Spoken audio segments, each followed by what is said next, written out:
Hello and welcome to Byjus Exam Prep IAS. I welcome you all to the analysis of the Hindu newspaper for today. It's 1st of November, beginning of a new month, and I really hope that your preparation is going on very smoothly. And in order to make sure that your preparation becomes even better, Byjus Exam Prep IAS is launching its mega all India mock test series specially for Prelims 2022. Our prelims test series starts on the 6th of November at 9:30 am. Our first two mock tests in this test series, that is 6th of November and the 13th of November, are absolutely free for everyone to attend. These mock tests are available both in Hindi and in English language, and you can give them both online and offline as well. Each and every one of you who gives this mock test will be given a detailed report card where you can see your strengths and weaknesses along with an all India ranking to tell you how prepared are you for the upcoming examinations. This is a great opportunity for you to test yourself against those people who will be competing with you in the UPSC examination. The link to register for this workshop is given in the description of the video, and also if you are in Delhi, don't forget to attend this test offline, because for the first test in Delhi, all our teachers will be there offline to discuss the question paper and also take the doubts of the students. If you are interested in that, again, click on the link given in the description of the video. The link for the venue also will be given in the description of the video. Now let's begin with the very first article that talks about the EWS quota. Now the EWS quota reservation has been in the news in India for many weeks now.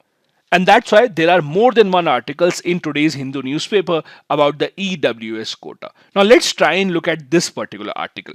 This article says that the EWS quota right now, which is being challenged in the Supreme Court, has a lot of questions being asked. The authors here say that usually there are two kinds of reservations. Let's try and understand that. There is vertical reservation and then there is horizontal reservation. Let me try and explain this to you in this example. So if this is a graph, let's say these are people who belong to scheduled caste, these are people who belong to scheduled tribes, these are those who belong to OBC. These are all exclusive, meaning that there is no person who can claim that I am an OBC also and I am a scheduled tribe also. So these are mutually exclusive vertical reservation. Now if in this I also include, let's assume, women reservation. Now women category will be something like this, because amongst SC also there will be certain women, amongst ST also there will be certain women, amongst OBC also there will be certain women. So women reservation will be horizontal. Horizontal reservation means not an exclusive group altogether, but it will be a population that is a part of other groups as well. So when you include horizontal reservation, this is where the system becomes slightly complicated. Now take the same example in EWS criteria. EWS means economically weaker section. Now as you know, with 103rd Constitution Amendment Act, the Government of India introduced 10% EWS reservation as well. Now this has been challenged in the Supreme Court for multiple reasons. One reason that it has been challenged is how can the government decide 8 lakh rupees limit? Let's set that aside for a bit. The other important question here is, when the government introduced the EWS quota, the government said EWS reservation will only be given to those who do not take advantage of any other reservation. Meaning that if you are taking advantage of ST, SC or OBC reservation, then you cannot get EWS reservation. So in effect, only general category should get EWS reservation. So the government's idea was EWS reservation should be vertical, that is as a separate group altogether. However, this was challenged in the court, and the people who went to the court said that those who belong to SC, ST, OBC, amongst them also there are certain people who are EWS, that is economically weaker section. They also should get reservation benefits. So they wanted double reservation. Reservation for being scheduled caste and reservation for being economically weaker section. The Supreme Court had actually recently said that yes, government should not exclude SC, ST, OBC from EWS reservation as well. Now this is where the confusion now starts as per the author. Because when you say that EWS reservation will also be given to scheduled caste, scheduled tribe and OBC, this is where the problem starts, as in how will you now implement this? The authors here are saying that let's try and look at how reservation system works. So in the famous Indira Sahni case of 1992, As you know, this was the case that came up in the Supreme Court after the OBC reservation was introduced. In that case, the Supreme Court gave a lot of directives about how reservation will work in India. I'll give you an example.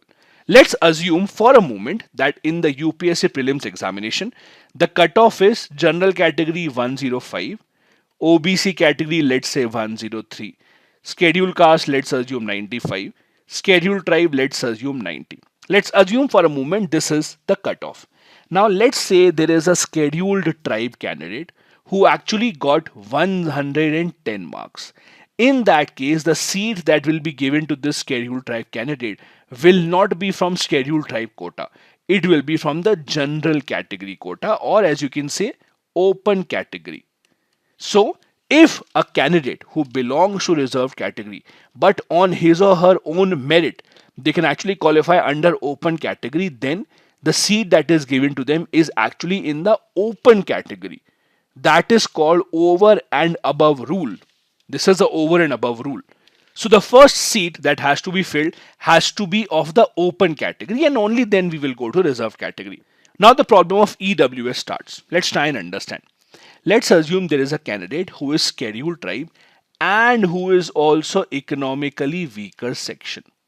Now in this case, if this candidate got 93 marks, let's assume the scheduled tribe cutoff was 90, the candidate got 93, while EWS cutoff was 91. Now in this case, the seat that will be given to this candidate, he is scheduled tribe also, he is EWS also, the seat will be given will be scheduled tribe seat or the EWS seat. There is no clarity on that. In other words, will EWS seats be filled first or will they be filled last? There is no clarity on that as per the author. Author says if the EWS seats are filled first, then the problem will be that the general category people from EWS category will not get any advantage.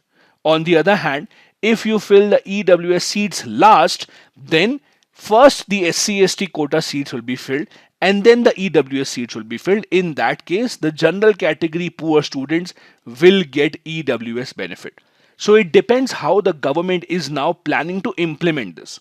So far, the government had kept the EWS quota as a separate quota without anyone being common between SC/ST, OBC and EWS.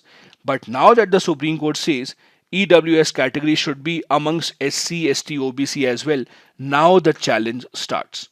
If the government wants to protect the general category EWS students, then they have to use this rule. That is, fill EWS seats in the last. On the other hand, if they want to ensure EWS amongst SC/ST, OBC are also given advantage, then EWS seats should be filled first and then the SC/ST, OBC seats should be filled. This is a big challenge that has not been solved so far. So the authors are saying that in the debate of whether 8 lakh per annum should be the income or 10 lakh or 5 lakh, we are forgetting this important question: how to implement the EWS criteria.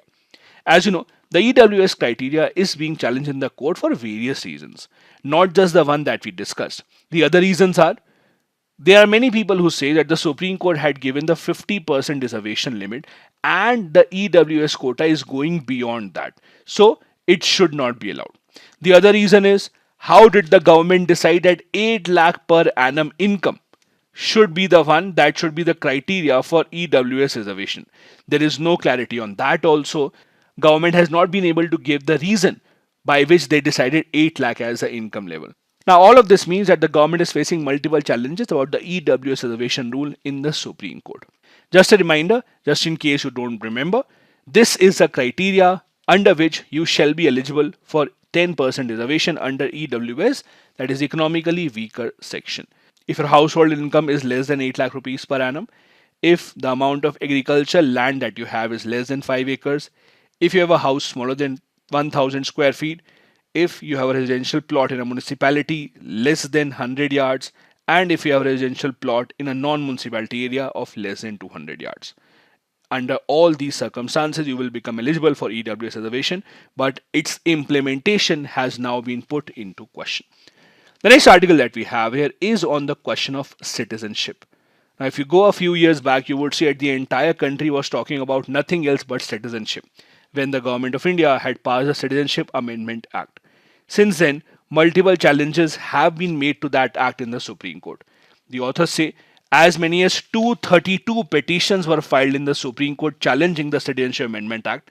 Finally, the Supreme Court has decided to club all of that together, and the matter will be heard on 6th of December 2022.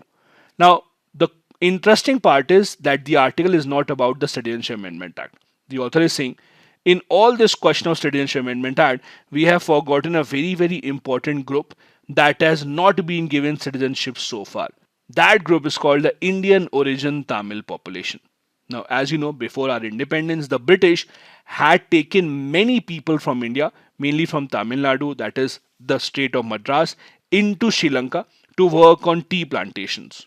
After the independence, as expected, Sri Lankan community had majority of the Sinhalese population, and they were afraid that their rights, their jobs, their income would be shared with the Tamils, and that is why they wanted the Tamil population of Sri Lanka to leave Sri Lanka, especially those who had actually come to India. So Indian origin Tamils had a very, very hard time in Sri Lanka. They were considered as stateless for many, many years. Now, the Indian government realized this because the people were forced out of Sri Lanka. Finally, in 1964, we had the Sirimavu Shastri Pact, and then in 1974, we had the Sirimavu Gandhi Pact. As the name suggests, it was signed when Lal Bahadur Shastri and Indira Gandhi were the prime ministers. Under this act, the idea was simple. Tamil people in Sri Lanka, they were open to applying for citizenship either in Sri Lanka or in India. If they applied to citizenship of India, then Indian government would give them the citizenship. If they applied for citizenship of Sri Lanka, then Sri Lanka government would give them citizenship. Now, the interesting idea here is many of these Tamil people did not want to leave Sri Lanka. See, if you are living in a country for 2-3 generations, you are working there, you have your family there, you would not really want to leave that place. But it was because the situation was so bad, the Sri Lankan civil war and everything had happened. That is why many people in Sri Lanka were forced to apply for Indian citizenship. Now, under these pacts, it was decided 6 lakh people from Sri Lanka would be given Indian citizenship. However, the problem started in 1980s. In 1980s, a Sri Lankan civil war began, because of which many more people of Indian origin in Sri Lanka were forced out of Sri Lanka, and they applied to India in very large numbers. So this number of 6 lakh became much bigger. As a result of this, the government of India stopped giving citizenship to anyone who applied for citizenship from Sri Lanka, be it the Indian origin Tamil or the Sri Lankan Tamils. None of them were given citizenship after 1983 because the Indian government was under a lot of pressure. Since then, 4 decades have passed, but 30,000 Indian origin Tamils are still stateless, means they still don't have any official country altogether. They are in India in a lot of refugee camps, but they have still not been given the citizenship of India. Same in Sri Lanka. Many of them have stayed in Sri Lanka, but again, they are not considered as citizens there. Recently, the Supreme Court had decided that out of all these refugees, at least the Indian origin Tamils deserve citizenship of India because the government had promised them in 1960s and 1970s. That is why their statelessness should be resolved because it goes against Article 21. The court had said that the provision of Citizenship Amendment Act, according to which refugees coming into India from Pakistan, Bangladesh, Afghanistan would be given citizenship. Under this act, even the Indian origin Tamils should be given citizenship. It should be applied to the people who are coming into India from Sri Lanka as well. Now, as we discussed, 1960s and 1970s was a time that India and Sri Lanka had signed this pact. However, it was because of the civil war in Sri Lanka that the situation became very bad. Now, there are similar examples in other parts of the world as well. Look at the US, look at Brazil. There are multiple nations where people coming in from outside those nations had been demanding or had been requesting citizenship, and they have been given citizenship by various laws passed in their constitution. Similarly, India also has to do the same. As per the official report of UN High Commission for Refugees, there are around 29,500 Indian origin Tamils living in India without any official citizenship, meaning that they don't have any official support from the government. No voting rights, most of the subsidies are not given to them, they are not eligible for government jobs as well, and that situation should be resolved. Now, allow me to take you back to the beginning of this issue. The beginning of this issue can be traced back to Sri Lanka's 1948 Citizenship Act, the time when Sri Lanka had just become independent, and it was their first priority that they wanted their country only for the Sinhalese population. And that is why they introduced this act, which was aimed specifically at excluding the Indian origin Tamils from their citizenship. The other problem for them was that Indian origin Tamils were the ones that were mostly employed in the country's tea plantation, tea estates.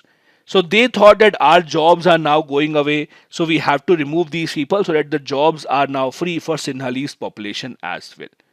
The 1964 agreement between India and Sri Lanka was signed at a time when Indian government was ready to accept people of Indian origin from Sri Lanka. But again, that did not really go as smoothly as we discussed. Under this act, the Sri Lankan government had said citizenship could only be given on patrilineal descent or registration. Now, for registering yourself, unmarried people had to show 10 years of stay in Sri Lanka and married people had to show 7 years of stay.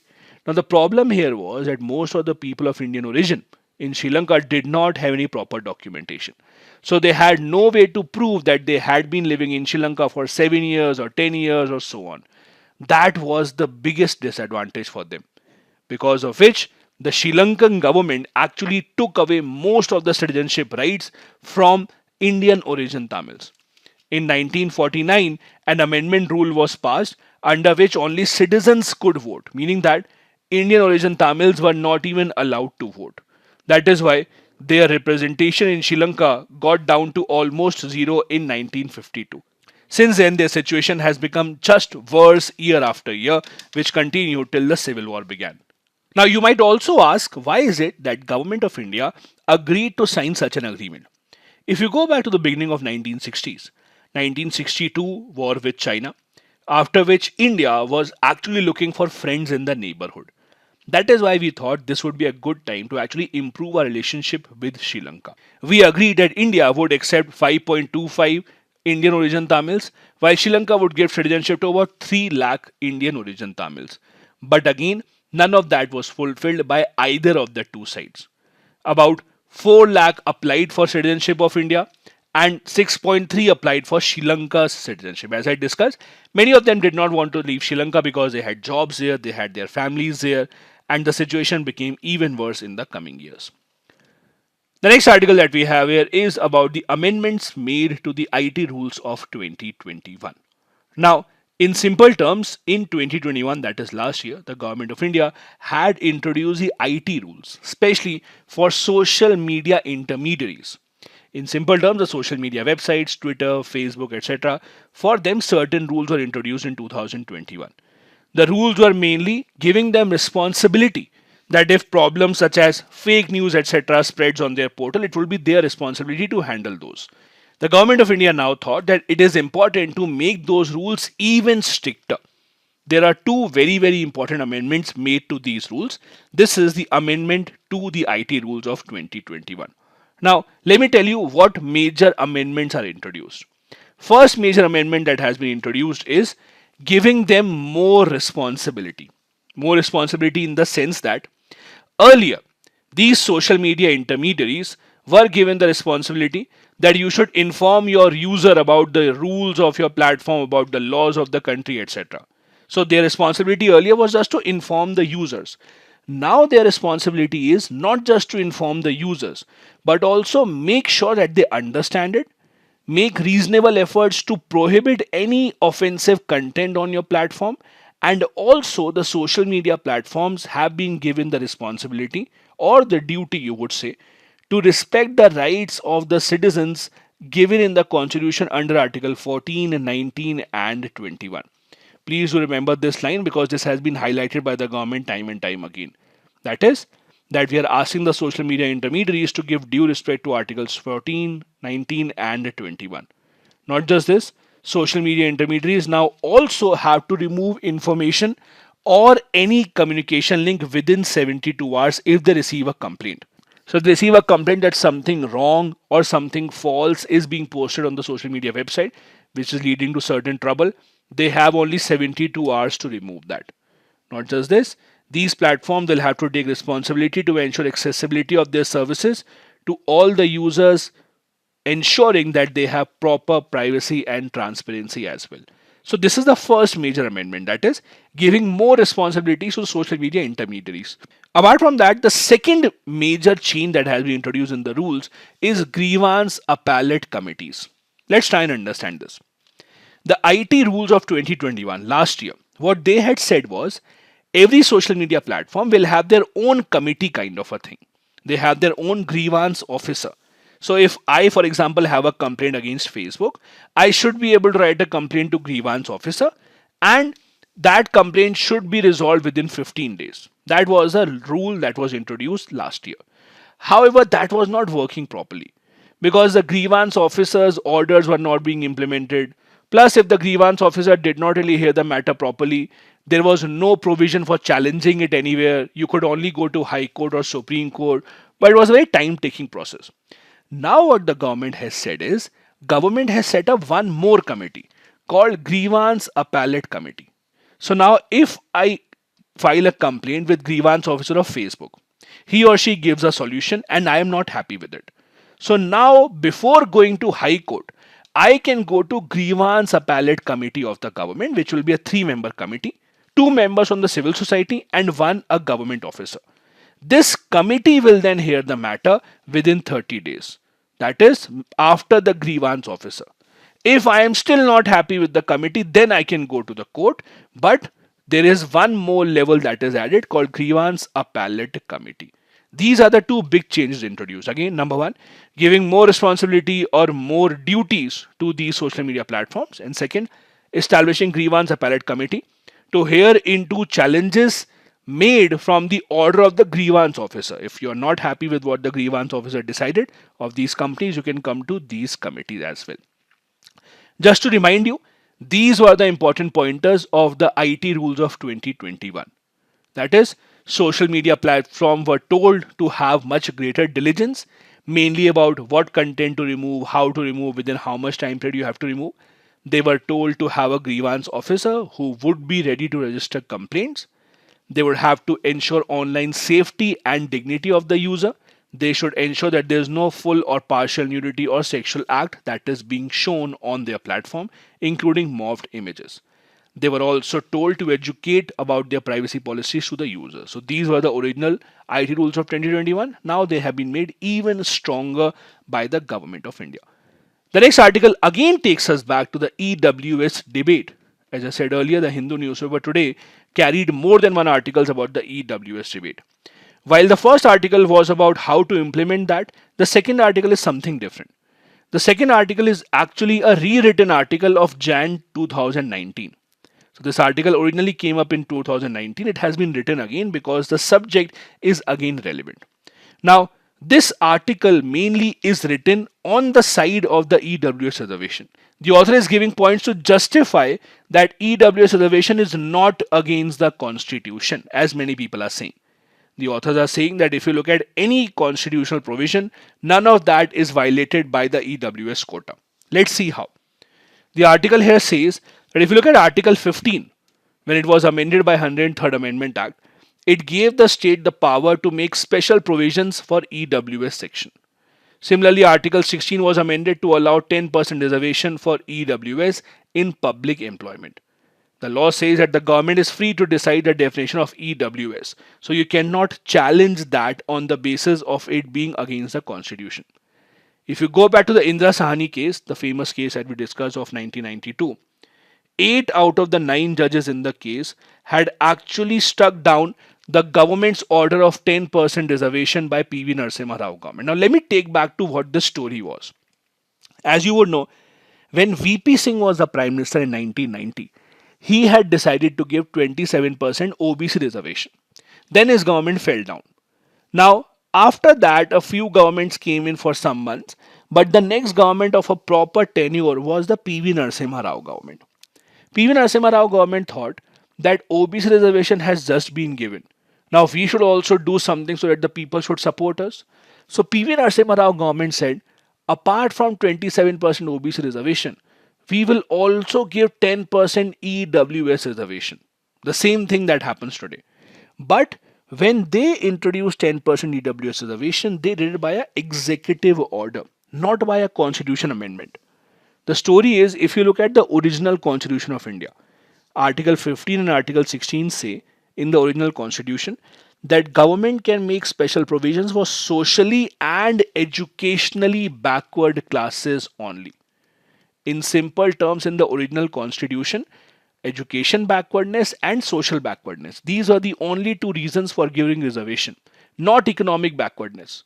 So when PV Narasimha Rao government announced that we are giving EWS reservation, Supreme Court struck it down. Why? Because it was not allowed in the constitution. 103rd Amendment Act by the Modi government changed the constitution. And now education, social and economic backwardness is the criteria. So now it can be allowed, while back then it was not allowed because it was never written in the constitution. The other question here is, because the 103rd Amendment Act has been done for the EWS criteria, because of that, this can also be a challenge to the basic structure doctrine. As you know, basic structure doctrine only applies to constitutional amendments, meaning that any amendment in the constitution will be struck down if it tries to change the basic structure of the constitution. The author here is arguing that giving EWS reservation does not change the basic structure of the constitution, because the basic structure was always socialism. It was always that government of India has a responsibility to help those who are not adequately represented, to help those who are at a disadvantage.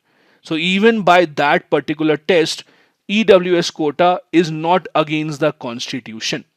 So as I said, in this article, the author is one by one trying to justify how the EWS reservation is actually in favor of the constitution or does not go against it. The next question that people ask about EWS reservation is, it is going above 50%, so it should not be allowed. Now, if you look at how 50% criteria came up, the Supreme Court in the Indira Sahni case said that reservation should only be allowed up to 50% except in extraordinary situations. So there are always exceptions. You look at states such as Maharashtra, you look at states such as West Bengal, Tamil Nadu. In all these states, reservation has gone beyond 50%. So this is not the first time that this 50% limit is being breached. So again, you cannot say that the 50% limit is being breached, so it is against the constitution. Because by that logic, many other reservations should first be removed. Also, if by going beyond 50%, we are just helping the people, then what is the problem here? Ultimately, the end goal is to help as many people as possible. So by going beyond 50%, if you're helping people, that should not be a problem. All of these are the pointers given by the author to justify that the EWS reservation is not against the constitution. Now, whether or not the Supreme Court agrees to it or not, that remains to be seen.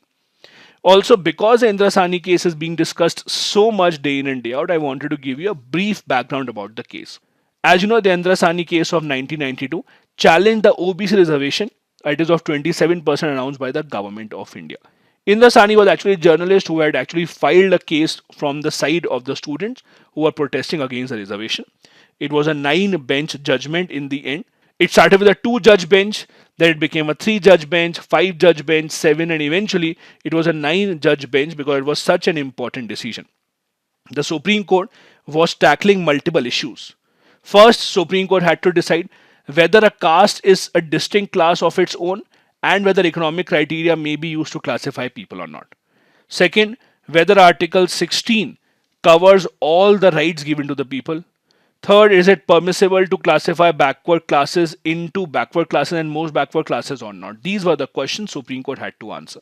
In this judgment, the Supreme Court had allowed the 27% OBC reservation by giving certain limitations. For example, Supreme Court had said, do not give reservation in promotions. The Supreme Court had also said that maximum reservation limit should be 50% only, and the reservation should only be given for socially and educationally backward classes. The Supreme Court had also said that creamy layer amongst the OBCs should not be given reservation. These are all the pointers that the Supreme Court had given in the Indira Sahni case. Many of them have changed over time. As we discussed, many states have gone above 50%. The government has also given reservation in promotion. So this was the judgment of 1992. However, many things have changed by now. The next article that we have is about an internal study conducted by the Ministry of Rural Development at the centre government level, which has said that in order for Manrega to perform better, we have to decentralize it and give more flexibility at the ground level. So, in simple terms, under the Manrega scheme, since the government of India spends most of the money, they are the ones who decide which development work will go on, what infrastructure will be built, where will it be built, so on and so forth. In effect, the Gram Sabha at the lowest level has very little powers to decide what work do they want to undertake. They are just given orders from above. Also, the fund management has not been great. In many states, we have seen the wages of the laborers being delayed for many weeks, even months in certain cases. The other problem that the report points out towards is that the Manrega wages are very low. In Himachal Pradesh and Gujarat, the delay in wages for 3 to 4 months. Also, as I said, in many of the states, the wages of Manrega are far below the market rate. You can look at Gujarat, you can look at Nagaland, you can go look at other states also. In a private job, the same local worker will actually get paid much more as compared to Manrega. So the entire purpose of Manrega of giving a better life, better standard of living gets defeated if the person is not even getting minimum wages for that state. The problem with Manrega is not new. As you can see time and time again, there are so many articles that come out about Manrega having shortage of funds. As you can see here, multiple states are short of funds for Manrega. These funds usually come in from the central government side, and the central government does not prioritize it over the other schemes. There have also been other irregularities where the central government has had to step in and asked for certain states to give an account of the money that they have been spending on Manrega. Manrega, as you know, is extremely important. It gives 100 days of guaranteed employment of unskilled manual labor kind in the rural areas of India. Because of this, the government of India has been able to bring out a lot of people out of poverty and also stop migration of people from rural to urban areas. As you know, 1/3 of the jobs are reserved for women, but over half of the Manrega jobs are actually taken up by women, which has also worked in favor of ensuring that the gender disbalance ends in India. Manrega also contribute directly and indirectly to multiple sustainable development goals as well. These are the important articles we had for the Hindu newspaper today. Now a couple of practice questions. Number 1. Elaborate the underlying issues with the 103rd Constitutional Amendment Act which have marred this reform with controversies. Second, the success of Manrega in the coming years would depend upon how much autonomy is given to the local governments to implement the scheme. Both the questions have to be answered within 250 words each. Again, reminding you, the Byjus Mega Mock Test Series starts on the 6th of November. Register for this by clicking on the link given in the description of the video. Thank you so much for watching. Have a good day ahead.